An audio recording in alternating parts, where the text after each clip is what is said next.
ሰላም ጤና ይስጥልኝ ወደ ሰሊሆን ቤተሰቦች እንደምን አላችሁ? ዛሬም እንግዲህ በድጋሚ ከአንዲት እንግዳ ጋር ተገኝቻለሁ። እንግዳዬ ከዚህ ቀደም ከወንድም ጆና ጋር ኢንተርቪው አድርጋለች። በጣም በብዙ በተመልካች ጥያቄና ጉትጉታ መሰረት ነው ድጋሚ ላቀርብሽ የወደድኩት። ድጋሚ እድሉን ሰተሽን ስቱዲዮ ድረስ ስለመጣሽ አመሰግናለሁ። እንኳን ደህና መጣሽ። እንኳን ደህና ቆያችሁ። የኛ እንግዲህ ፊድባኩ በጣም ብዙ ነበር። በዝርዝር ተጠይቀልን በደንብ ሚኒስትሪ ነገርን የሚሉ ነበርና አንቺ ጋር እንዴት ነበር ፊድባኩ ከፕሮግራሙ በኋላ? አይ ቲንክ በደንብ ከዚህ በፊት ስለ ሃፒ ኪድስ ዝርዝር የሆነ ነገር አውርቼም አላቅም። ብዙ ስለ ሃፒ ኪድስ ዲቴል ነገር ሰምቶ ስለማያውቅ እንግዲህ ከኢንተርቪው በኋላ የተወሰነ ነገሮችን ስለሰሙ ደስታቸውን ለመግለጽ አብረውን ለማገልገል የሚፈልጉ እንዲሁም ደግሞ በተለያየ መልኩ ሰፖርት ሊያደርጉን የሚፈልጉ ሰዎችም ኮንታክት አድርገውናል። ደስ ይላል በጣም በዚህ ፍጥነት ተደራሽ ሆኖ ድጋሚ ስለተገናኘን በጣም ደስ ብሎኛል። እንግዲህ መጀመሪያ ከጆን ጋር በነበረሽ ቆይታ ራስሽን በብዙ መልኩ ስላስተዋወቅሽልን ወደ ጉዳይ ልግባ ብዬ ነው። ያገናኘን ምንድነው ሃፒ ኪድስ ሚኒስትሪ የሚል የልጆች ሚኒስትሪ ያለሽ አሁን ላይ በተለይ ደግሞ በጣም ትሬንድ በሆነው ሳምሶን በጣም ጠንካራ ነው በሚለው መዝሙር በጣም ጎልቶ ወጥቷል። ከዚህ በፊትም ብዙ ስራዎች ሰርታችኋል፣ ግን ይሄ መዝሙር በጣም ጎልቶ ወጥቷልና ኢትዮጵያም ያሉ ከኢትዮጵያ ውጭም ያሉ ሰዎች በጣም ስለ ሚኒስትሪው ማወቅ ፈልገዋልና በዝርዝር ልጠይቅሽ ነው ያገኘሁሽ። እንደው ሃፒ ኪድስ ሚኒስትሪ በምን መልኩ ተጀመረ? እንዴት ነበር አጀማመርሽ? እንግዲህ ሃፒ ኪድስ ሚኒስትሪ ተጀመረ ምለው እንግዲህ ሰው እግዚአብሔር ልብ ውስጥ ካስቀመጠበት ጊዜ ጀምሮ ነው አንድ ነገር የሚጀምረው ያምናለሁ። ስለዚህ እኔ በልጅነቴ ነው ጀመረ ብዬ የማስበው። ምክንያቱም ልጆችን ስመለከት በጣም ነው ደስ የሚለኝ። ከልጆች ጋር ጊዜ ማሳለፍ፣ ልጆችን ማስተማር በጣም እወዳለሁ። ማለት ከሌላው ከማደርጋቸው ነገር በተለየ ደስ የሚለኝ ነገር ከልጆች ጋር በተያያዘ ነው። እንዲሁም እንግዲህ የአምባሳደርን መሆን ፈልጋለሁ ያልኩ ነው ያደግኩት። የልጆች ድሮ ምን መሆን ትፈልጊያለሽ ሲባል እኔ የልጆች አምባሳደር መሆን ፈልጋለሁ ነው የምለው እና ከዛ ጊዜ ጀምሮ ውስጥ እግዚአብሔር እንዳስቀመጠው አስባለሁ። ግን እንደዚህ ወደ እንቅስቃሴው ወደ ስራው ቪዲዮችን ወደ መስራት ሶሻል ሚዲያ ላይ ወደ መምጣት መቼ መጣ ከተባለ ምናልባት የዛሬ 3 አመት ሊሆን ይችላል። የምሰራበት መስሪያ ቤት ውስጥ ክርስቲያን ማህበረሰብ የሚበዛበት መስሪያ ቤት ነው።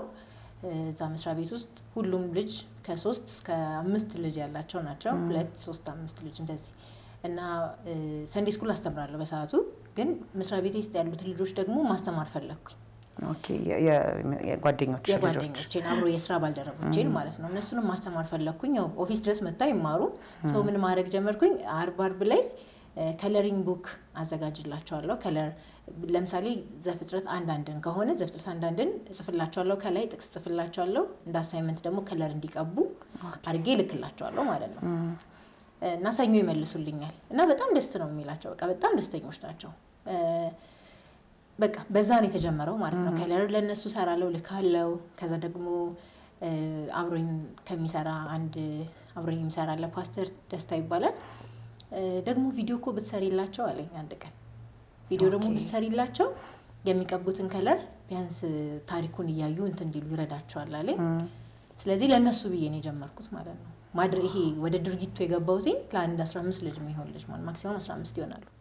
በቃ እነሱን ለማገልገል ነው ከለሪንግ ቡክ መስራት። ከዛ ቪዲዮችን መቅረጽ ጀመርኩኝ። ከዛ ቪዲዮችን ኤዲት አድርጌ ፖስት አደርጋለሁ ዩቲዩብ ላይ። ከዛ ሊንኩን ሰጣቸዋለሁ።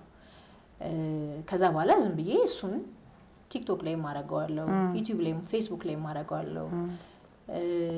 በቃ እንደዛ ነው የተጀመረው። ኦኬ ስለዚህ ይሄ አገልግሎት ጥሪ ነው የምትይው በዚህ መነሻ ነው ጥሪሽ እንደሆነ ያወቅሽው? ጥሪ እንደሆነ ያወቅኩኝ ብዬ ማስበው እንግዲህ አንድ ነገር የሰው ጥሪው ነው ብዬ ማምነው አንድ ነገር በዛ ጉዳይ ላይ በየትኛውም መልኩ ስሙ ሲነሳ ከዛ ጉዳይ ላይ የተያዘ ነገር ራሱን ካገኘ እዛ አካባቢ ጥሪ ያለው ብዬ ነው ማምነው እና ራሴን በብዙ ለማየት ሞክሬያለሁ። ከዛ አላልፍም።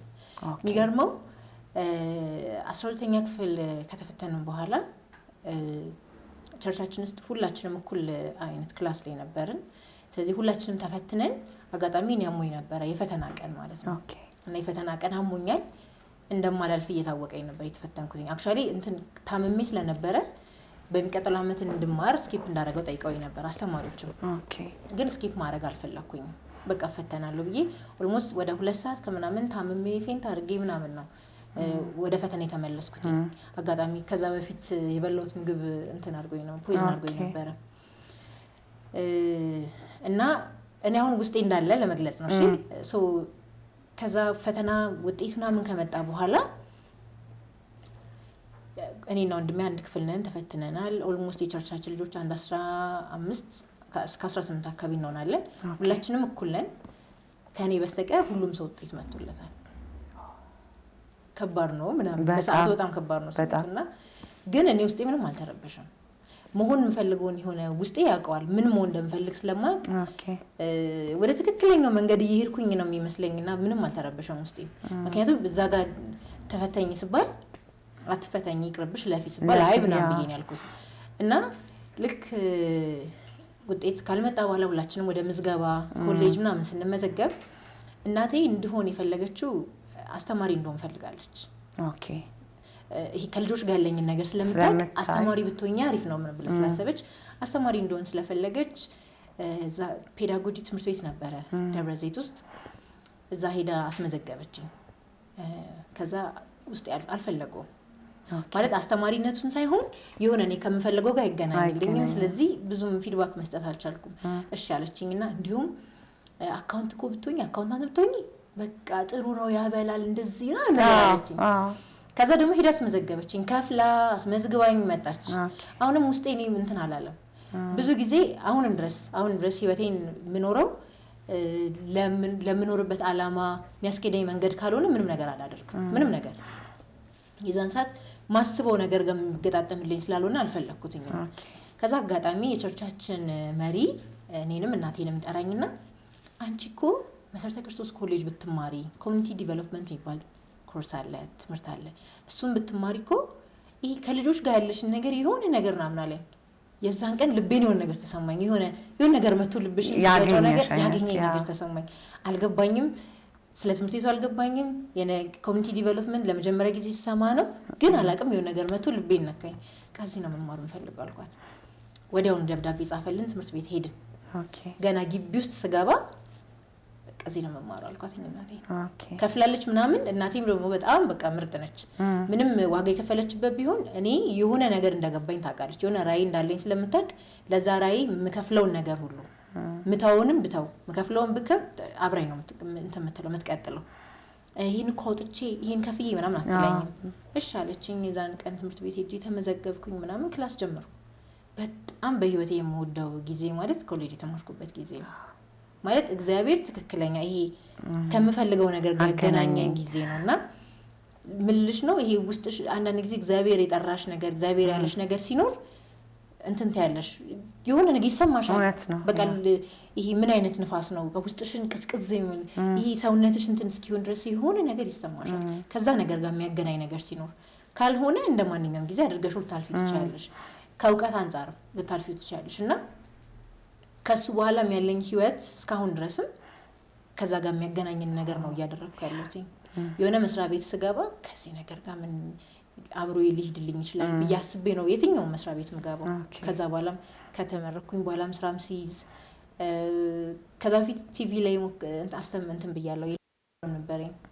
ኢቫንጀሊካል ቲቪ መጀመሪያ ላይ እንደተጀመረ ኢቫንጀሊካል ቲቪ ላይ ልጆች ፕሮግራም ነበረኝ። ምንም ነገር ከዛ አንፃር ነው በቃ ማስበው እና ኦሬዲ በቃ ጥሪ እንዳለኝ ኦሬዲ ላይክ አውቄዋለሁ። እንደው ወደዚህ ጥሪ ስትመጪ አንዳንዴ ክፍተቶችን እናያለን። የሆነን ክፍተት ለመሙላት ወይም ደግሞ ቤተክርስቲያን ውስጥ ቤተክርስቲያን አካባቢ ያየሽ ጉድለት ነበር ለልጆች የሚደረግ ምናምን ያንን ጉድለት አይተሽ ገባሽ ሳይሆን ያንን ጥሪሽን ለማሳካት የሚረዳ ነገር ይኖራል። አንዳንዴ ክስተት እንደዛ ያለ አጋጣሚ ነበርሽ? አዎ በጣም ምክንያቱም ያለ ነው በኢትዮጵያ ቤተክርስቲያን ውስጥ ነን። ስለዚህ ኢትዮጵያ ውስጥ ነን በጣም በብዙ የልጆች አገልግሎት የሚጎዳበት ነው። እኔም ያደኩበትም ቸርች ያለውበትም ቸርችም ጨምሮ ማለት ነው። እና በብዙ ያለው የልጆች አገልግሎት ላይ ከአመት 2 በላይ ማይበጀትበት ነው። ለገናና ፋሲካ ብቻ ነው ብዙ ጊዜ በጀት የሚያዝበት። ለልጆች አስተማሪዎች ስልጠና ተብሎ ታስቦ ጥሪ ተደርጎ ለምሳሌ የሚሰለጥኑ ሰዎች ይፈልጋሉ ተብሎ ጥሪ ተደርጎ ልናሰለጥን እንፈልጋለን ተብሎ እንደዚህ ትኩረት የማይደረግበት ውስጥ ነን ያለነውና ሁሉ ጊዜ ስመለከት አስተማሪዎች ልጆችን አይተው ሊሆን ይችላል ከልጆች ጋር ያላቸውን ጊዜ ከወለዱም በኋላ አንዳንድ ሰው ከወለደ በኋላ ለልጅ ጉቡ ይሆናል በቃ ልጆች ባስተምር ምናምን ብሎም ሊሆን ይችላል በተለያየ ሚንስ ልጆች አስተማሪዎች ከሆኑ በኋላ እዛ ጋር የማይገጥም ነገር ያለው ብዙ ጊዜ መተዋል አስተማሪ ለመሆን ይመጣሉ ግን አይገጥምም። ይሄ ሙሉ ለሙሉ የልጆች ማስተማር ልምዱ ያላቸውም ላይሆን ይችላል ከውቀት ጋር ያልታከለ ጊዜውን ያላማከለ አይነት ነገሮችን አያለው። ስለዚህ አንድ እንደ ቤተክርስቲያን አስተማሪዎችን ኢኩፕ የምታደርግበት መንገድ ብዙ ክፍት እንደሆነ መለከታለው። ሁለት ደግሞ ፋይናንሻሊም ያን ያህል ብቁ አይደለም በልጆች አገልግሎት ላይ የሚመደበው። ሶስት ወላጅ ራሱ ልጆች አገልግሎትን ልጆች እንዳይረብሹ ከማስገባት ባለፈ ትልቅ ስራ አዛጋ እንደሚሰራ አይገነዘቡም። ከዛ አንፃር እውነት ነው በጣም ትልቅ ክፍተት አለ። ያንን ክፍተትን በማየት ነው ክፍተት በማየት የተቻለኝን ነገር ለማድረግ ካወቅኩት ከተማርኩት ነገር ምችለውን ነገር ለማድረግ አንደኛው ያነሳሳኝ እሱ ነው። በጣም ደስ ይላል። እንደው ይሄ አገልግሎት ግቡ ምንድነው? ተልእኮ ምንድነው? እንግዲህ የምንሰራው ልጆች ላይ አይደለ ያንድ ልጅ ግቡ አንድ ልጅ ጥሩ አድርጎ የማሳደግ ግቡ ምንድነው? እግዚአብሔርን የሚፈራ ትውልድ መፍጠር ለራሱ ለቤተሰቡ ለሀገሩ ለዓለም የሚተርፍ ልጅ መፍጠር ነው። እግዚአብሔርን መፍራት በጣም ብዙ ፓኬጅ ነው ነው። እግዚአብሔርን የሚፈራ ሰው በእውቀት ይባረካል አይደል? እግዚአብሔር ቃል ጥበብ መጀመሪያ እግዚአብሔርን መፍራት ነው። ስለዚህ ጥበበኛ ልጅ እንዲኖረን እግዚአብሔርን የሚፈራ ልጅ ማፍራት አለብን። በሁሉ ነገር የተመሰከረለት ልጅ እንዲኖረን እግዚአብሔርን የሚፈራ ልጅ ማፍራት አለብን። ስለዚህ በቃ ግባችን እግዚአብሔርን የሚፈራ ትውልድ መፍጠር ነው። ዋው የአገልግሎትሽን ዋና ልብ ወይም ልብ ስልሽ ዋና ሐሳብ አለ አይደል? እስቲ ባንድ አረግለጭልኝ። ይሄ ነው እኔ እንትን የምትዩ ምናልባት እንደዚህ አድርጌ አስቤው አላውቅም። አንድ ሐሳብ ልግለጸው ብዬ እንደ ሐሳብ ለመግለጽ ይከብደኛል ይመስለኛል በጣም ብዙ ሐሳብ ስላለኝ። በጣም ሰፊ ግን እንደ ሞቶ የምንጠቀመው ደግሞ የሃፒ ኪድስ ከስሙ ጋር በተያያዘም ሃፒ ማለት ደስታ ነው እና እኔ ከወለድኩም በኋላ ሳልወልድ በፊትም የብዙ ወላጆችንም ነገር ሳይ ወላጅ በልጁ ደስታ ውስጥ ነው ያለው። ማንኛውም ወላጅ ልጁ ደስ እንዲለው ነው የሚኖረው አብዛኛው ወላጅ አይደለ? በቃ ምንም ነገር የምናደርገው ጥሩ ትምህርት ቤት ብናስገባ ልብስ ብንገዛ ጫማ ብንገዛ ኢቭን ቸኮሌት ከረሜላ ብንገዛ እነሱን ለማስደሰት አብዛኛው ህይወታችን እነሱን ከማስደሰት ጋር ነው።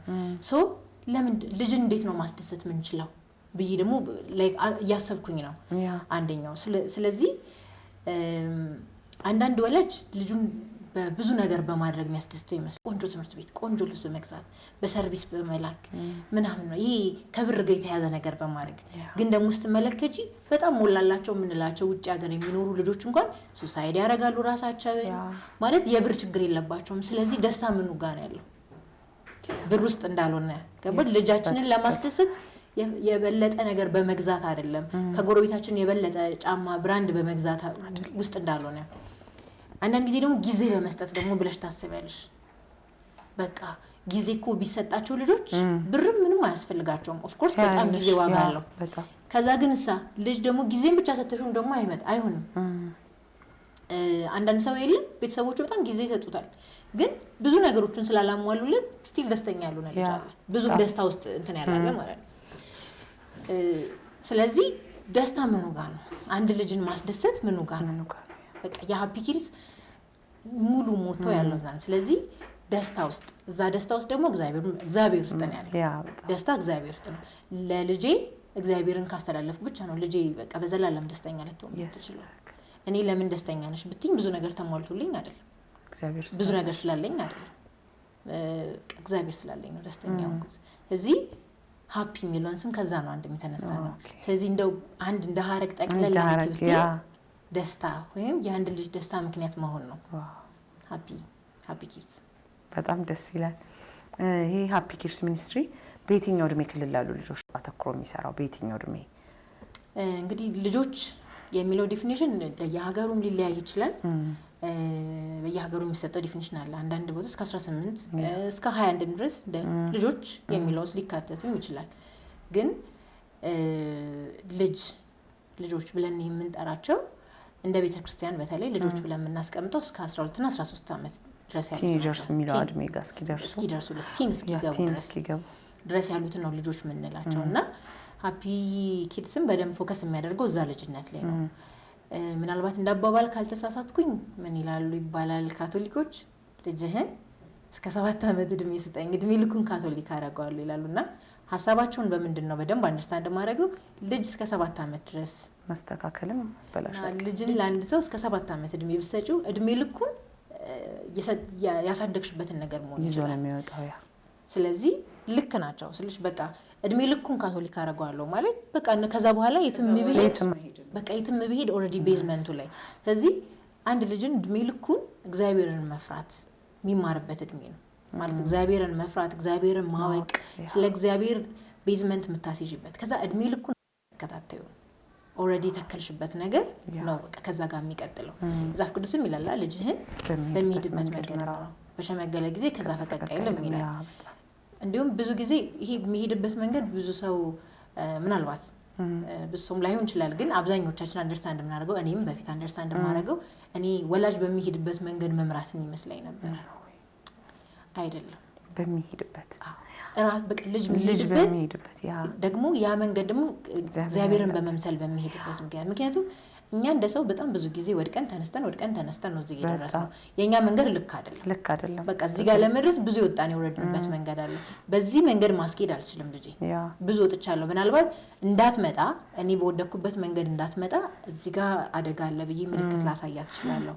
ከዛ ውጪ ግን ማስኬድ ካለብን በእግዚአብሔር መንገድ ነው ማስኬድ እግዚአብሔርን በመፍራት እግዚአብሔርን በማወቅ መንገድ ውስጥ ነው ማስኬድ ያለብንና ያ ነው እንግዲህ ሐሳቡ። እንደውም ብዙ ጊዜ አይተሽ ከሆነ እንደወላጅ እኛ ማድረግ ያሰብናቸውን ያላረግናቸውን ላይፍ በልጆቻችን ማድረግ እንፈልጋለን ወይም እኛ እንደዚህ አይነት አስተዳደግ ነው ያደግነው። ያንቺ እናት ለምሳሌ ዶክተር መሆን ከነበረ ህልሟ አንቺ ዶክተር እንድትሆኚ ገብቶሻል። የነሱን ህልም ነው ብዙ ጊዜ እኛ ላይ የሚያደርጉት ግን እግዚአብሔርም የሚለንም እሱ በፈቀደላቸው መንገድ የራሱ ህይወት መንገድ ስላለ እዛ ላይ ነው መምራት እንትኑ ማለት ነውና በጣም ደስ ይላል። እንግዲህ ሚኒስትራችሁ ምንድን ነው የሚሰራው? በምን አገልግሎቶች ላይ ነው ያለው የሚገኘው? እኛ እንደ ፒላር የምናስቀምጣቸው 3 እንትኖች አሉ። አንደኛው ልጆች፣ ሁለተኛ ወላጅ፣ ከዛ ሰንዴ ስኩል አስተማሪ ወይም አስተማሪዎች፣ ቸርች መሪዎች፣ ቸርች ጋር በተያያዘ ሶስተኛ እንደ ፒላራችን የምናስቀምጠው እነዚህ ነው። ስለዚህ የመጀመሪያ ልጆች ላይ ለልጆች የሚያስፈልገው ማቴሪያል በማዘጋጀት ልጆችን ሰንዴ ስኩል በማስተማር ራሳችንን ነርቸር ማድረግ ቀጥታ ከልጆች ጋር ግንኙነት ያለው ነገር ለልጆች መዝሙር ማዘጋጀትን ጨምሮ ማለት ነው። አንዱ ማቴሪያላችን መዝሙር ነው። መጽሐፍቶችን፣ ቪዲዮዎችን ለልጆች ቀጥታ የሚገናኝ ነገር ነርቸር የሚያደርጋቸው ነገሮች ለልጆች የመጀመሪያ እናዘጋጃለን። እዛው ለምሳሌ ፌስቲቫሎች አሉን፣ የሰመር ካምፕ ፕሮግራሞች አሉን። የተለያየ አሁን በርዝዴ ጀምረናል። ግን አብዛኛው በርዝዴ እንዴት አብዛኛው ልጆች አሁን የልጆች ልደት ላይ የሆነ ደስ የምትል አሻንጉሊት መታል ልደታቸውን ልታከብር ትፈልጋለች። ከዛ የሆነ የልጆች ዘፈን ባይባልም የምናውቃቸው መዝሙሮች ሰው እኛ ምን አሰብን ብዙ ወላጆች በዚህ እንደተጎዱ አስባለሁ። ምክንያቱም አንዳንድ ብናውቃቸው አሻንጉሊት መዝሙር አያውቁም አይችሉም። ስለዚህ አንደኛው መዝሙር የልጆች መዝሙር ማዘጋጀት ያስፈልገናል። ሰው አዘጋጅተናል። ሁለተኛ ሃፒ የምትባል ዶላለችን ሃፒ የምትባል ቆንጆ አሻንጉሊት አለችን መዝሙር በደንብ የምታውቅ ስጦታ ደግሞ ይዛ የምትመጣ ስጦታም አላት ስጦታ ይዛ የምትቀርብ። ስለዚህ ልደታቸውን ማክበር ቢፈልጉ ከኛ ጋር የተለያየ ጌሞች ባይ ዘ ዌይ የልደቱ ጊዜ ላይ ደስ እያለኝ ማወራው አንድ ነገር አብዛኛውን ጊዜ ልደት ሲከበር የልጅ ልደት ነው ግን የትልቅ ሰው ፕሮግራም ነው። ካየሽ ምናልባት ስለወለድሽ ምታውቂያለሽ እንዴት ነው የሚሆነው? የልጅ ልደት ይባላል ግን አብዛኛው ፕሮግራም የጸሎት የቃል ጊዜ የዝማሬ ጊዜ ልክ አይደለም ሀሳቤ ልክ ነው። እግዚአብሔርን የምናመሰግንበት ደስታችንን የምንገልጽበት መንገድ ነው።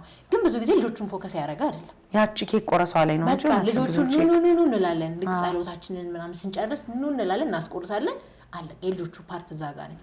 በእነሱ ልደት አብዛኛውን ጊዜ የምንወስደው እንደውም እኛ ነን። ስለዚህ የኛ ሃፒ ፓኬጃችን አንደኛው የሚያደርገው ምንድነው ለልጆችም ለወላጅም ነው ጨዋታ ያለን። ወላጅም ይጫወታል፣ ልጆች የመጣ እንግዳ ይጫወታል። የልጆች ጊዜ ነው በቃ። ስለዚህ ሁሉም ሰው እንደ ልጅ በጣም ኢንጆይ የሚያደርግ ሁሉም ሰው የሚጫወትበት።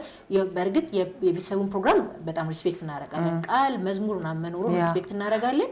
አትሊስት እነሱ እንደዚህ አይነት ፕሮግራም እንኳን ሲኖራቸው ልጆች ደግሞ ውጪም አድርገን ከነሱ ጋር ደግሞ የልጅ እና የእንትን የምናደርግበት ጊዜ ነው የምንጫወትበት፣ መዝሙር የምንዘምርበት፣ በልጆች ቋንቋ የእግዚአብሔርን ቃል የምንካፈልበት ሰዓት ይኖረናል። ግን በጠቅላላው ከወላጅ ጋር እንደዚህ አይነት ጥሩ ፕሮግራሞች እናዘጋጃለን። አንደኛው ፒላራችን ልጆች ውስጥ በጣም ብዙ ፓኬጅ ነው ያለን ከልጅ ጋር በተያያዘ። ሁለተኛው ወላጅ ነው። ወላጅ እንግዲህ ወላጅ ወደ ቤተ ክርስቲያን ልጅን ካላከ ምን ታረጊያለሽ? ምንም ቤት ለቤት እያንኳኳሽም እኮ አይሆንም። ፕላስ ደግሞ ወላጅ ልጁን ቸርች የሚልከው እቤት እንዳይረብሸው በቃ የት ሂድ ብሎ የሚልክበትን ቦታ አይደለም። በትክክል የእግዚአብሔርን ቃል የሚማሩበት በትክክል ልክ ወላጅ ትምህርት ቤት ልጁን በቃ ተጠንቅቆ እንደሚልክ ሁሉ አይደለ? እንደ ግዴታ አንድም ልጅ አሁን እኮ ያስከሳል። ይብል ልጅን ትምህርት ቤት አለመላክ አይደል? እንትን ቅጣት አለው ያስከሳል። ልክ እንደዛ ቸርች መላክ እኔ ቅጣት ቢኖረው ባይን እንደውም እኔ ቢኮዝ ልጆችን ቸርች መላክ እንትን ሌክዠሪ እንትን አይደለም ወይም ትርፍ ነገር አይደለም። በጣም በቃ ግዴታ ሜጀር የሆነ ነገር ነው። ስለዚህ ኢቭን ቤተሰብ ለልጁ ለትምህርት ቤት ዩኒፎርም ከመግዛት ጥሩ ትምህርት ቤት ከማስገባት ሰርቪስ ከፍሎ አስጠኚ ከፍሎ እንደሚያደርገው ሁሉ ወላጆች ልጆቻቸውን ትምህርት ቤት ሲልኩ መጽሐፍ ቅዱስ ገዝተው በነገራችን ላይ መጽሐፍ ቅዱስ ገዝተው ስል አንድ ቻሌንጅ አስታውስከኝ። አሁን ቅርብ ቀን ጀምሮ ቻሌንጅ አለን። የልጆች መጽሐፍ ቅዱስ ምን ያህል ወላጅ አለው? ልጆቹ መጽሐፍ ቅዱስ አስቦ ይገዛል ወይ? ብዙ ቤት ስትሄጂ ትልልቅ ሰው መጽሐፍ ቅዱስ ነው ያለው። የልጆች መጽሐፍ ቅዱስ አላቸው ወይ? ይሄም በጣም ወሳኝ አስፈላጊ ነው። ልክ ወላጅ ይሄን አስቦ መግዛት አለበት። የልጆች መጽሐፍ ቅዱስ ያስፈልጋቸዋል። በስትክክል ቅዳሜና እሁድ በቸርች ቀን መዝናኛ መሄድ ቤተሰብ ጥየቃ ምናምን ሰው በትምህርት ቤት ቀን እንደማያደርገው ሁሉ በቸርች ቀን ማድረግ የለበትም አይደለ? ያው ጠዋት ላይ ጊዜውን አመቻችቶ ወይ ከሰዓት እሁድ ከሰዓት አለዚህ ደግሞ ጠዋት የሚማሩ ከሆነ ወደ ከሰዓት አድርጎ ነው ቤተሰብ ጥየቃ መዝናኛ ምንም ከሆነ በቸርች ቀን በቃ የቸርች ቀን የእግዚአብሔር ቀን ነው። ልጆችን በዚህ ልክ ነርቸር ማድረግ እንዲችሉ አንድ። ሁለተኛ ክርስቲያናዊ አስተዳደግስ ምንድን ነው የሚመስለው? መጽሐፍ ቅዱሳዊ አስተዳደግ። ሁለተኛ አብዛኛው ወላጅ ከዘመኑ ጋር ገና አልተግባባም። ከልጆቻችን ጋር እኩል ነው ገና የገባ ነው። እዚህ ዓለም ላይ እኩል ነን። አሁን ያለንበት እኩል ነን። ያ በጣም ከዛ ደግሞ እኩል ከመሆናችን ደግሞ ችግሩ እኛ አይምራችን ገና ነው ወይ ገና ነው ወይ ደግሞ ድሮ በነበረበት አስተሳሰብ ነን ያለ ነው። ልጅ የጎረቤት ልጅ በሚቀጣበት አይደል? የጎረቤት ልጅ ሳይ በሚቀጣ አሁን የጎረቤት ልጅ አይቶ ማንንም አይቀጣም። እያየም ዝም ነው ወይ ጉድ የከለ ልጅ በቃ ምናምን አሁን እዚህ ውስጥ ነን። የኛ ግን አስተሳሰብ የጎረቤት በሚቀጣበት ዘመን ውስጥ ነን። የአብዛኛው ወላጅ ስልክ ስማርትፎን አይደለም፣ የልጁ ስልክ ነው ስማርት አይደል? አብዛኛው ወላጅ እንደምንም ተጣጥሮ ለልጁ ስማርት ስልክ ይገዛል። ልጁ በስማርት ስልክ ዓለምን ዞሮ ይኖራል። አንዳንድ ጊዜ ሶሻል ሚዲያ ላይ ሌላ ላይፍ ነው ያለው፣ በአክቹዋሊ ደግሞ ቤት ውስጥ ሪል ላይፍ ደግሞ ሌላ ነው። ወላጅ ይሄንን አያውቅም። አንዳንድ ወላጅ ምን እንትን ይሉኛል እንዴ ጥጋብ ነው እንጂ ደበረኝ ምናምን ይላል። ጥጋብ ነው እንጂ ምን አነሰው ይላሉ። በእርግጥ ሲታሰብ ምንም ያነሰው ነገር የለም። ጥሩ ትምህርት ይማራል። ምናልባት ካደግንበት አስተዳደግ አንፃር ይሆናል። እኛ ያደግንበት ምናልባት ልጆቻችን ፋይናንሻሊ ስትራግል አድርገው ነው ያለፉት። ስለዚህ በጣም ለመወጣት የሚፈልጉት ፋይናንሻል ነገር ነው እንጂ ይሄ የቤተሰብ ጊዜ ማነስ ብዙ ላይ ኖርብን ይችላል። ስለዚህ አሁን ያለው ቤተሰብ ደግሞ ፋይናንሻል ነገሩን ለማሸነፍ ነው የሚሮጠው። ስለዚህ ፋሚሊ ታይም ያንሰዋል። ስለዚህ ምን አነሰው ይልሻል። ያ ሁሉ ነገር አሟላለት አይደል? ሁሉ ነገር እያለው ደግሞ ደበረኝ ይላል። ብዙ ልጅ ግን አሁን ሱሳይድ ያደርጋል። አንደኛው ምክንያት ሱሳይድ የሚያደርግበት ለምሳሌ ቡሊንግ ሊሆን ይችላል። የሶሻል ሚዲያ ላይ ቡሊ እየተደረገ ሊሆን ይችላል።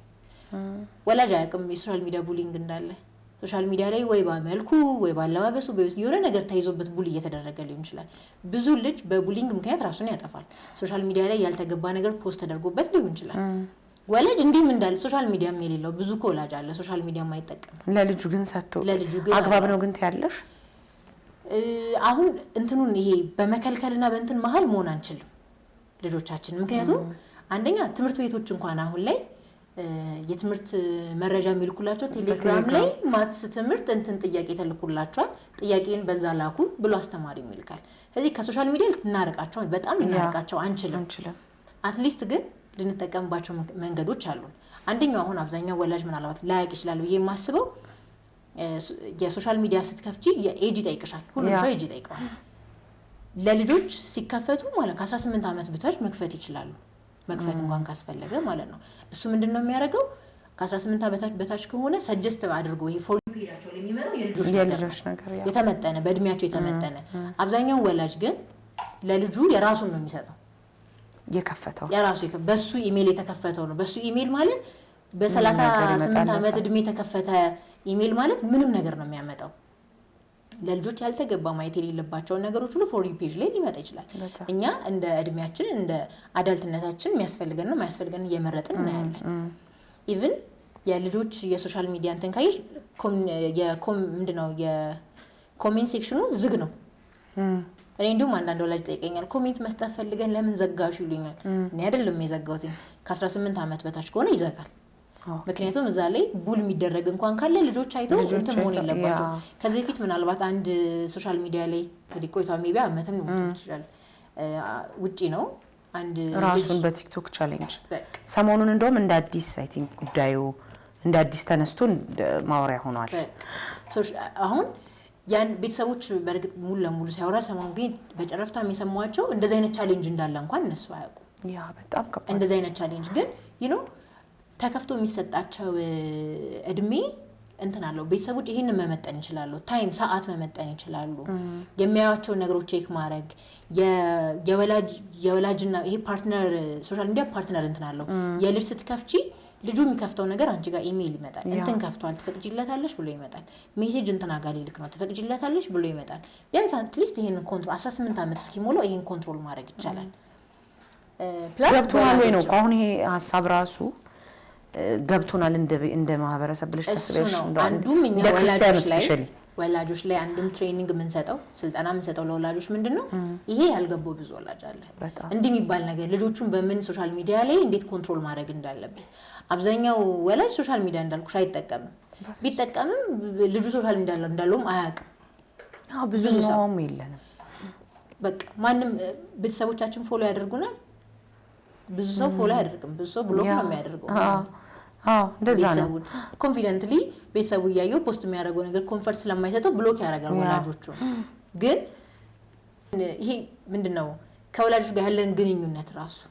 ያለን ግን የምንሰጠው ጊዜ ቅድም ከካሜራ በስተጀርባ ስናወራ ነበር አሁን ያለን ጊዜ ከልጆቻችን ጋር የምንሰጣቸው ጊዜ በጣም ትንሽ ነው ማለት ሁላችንም ለልጆቻችን የምንሰጠው ጊዜ ትንሽ ነው ቅድም እንደው እንዲሁ በነፍስ ወከፍ ስንደምረው እንኳን በሳምንት ውስጥ ከልጃችን ጋር ከ8 ሰዓት በላይ አንገናኝም በሳምንት እንግዲህ በሳምንት 8 ሰዓት ማለት በጣም ትንሽ ነው በዛ 8 ሰዓት ውስጥ ነርቸር ማድረግኛ ያቀተንና ሚዲያው ሶሻል ሚዲያው ቴሌቪዥኑ ምናምን ልጃችንን ያሳድግልናል ገብሻል በቃ ልጅን የሚያሳድገው እኛ የሰጠነው ስልክ መሆን ይጀምራል ከኛ ጋር አንዳንድ ነገሮችን ስለማናወራ ቻት ጂፒቲ ትጠየቃለች ኦር ዩኒቨርሰን ባዲ ጓደኛቸው ፒር ፕሬሸር ይበዛል ከዚህ ወላጅ ምን የነገሩኝና ከልጁ ጋር ሊኖረው ይገባል ክርስቲያናዊ አስተዳደግስ እንዴት ነው ልጆቻቸውን ቢያንስ አትሊስት አሁን ያለንበትን ዘመን ብዙ ያልገባው ወላጅ ስላለ እሱን አንደርስታንድ እንዲያደርጉት ቢኒያም አክሎክ ከዚህ ቀደም የወንጌል ጉዞ በኢትዮጵያ በሚል ርዕስ የተዘጋጀ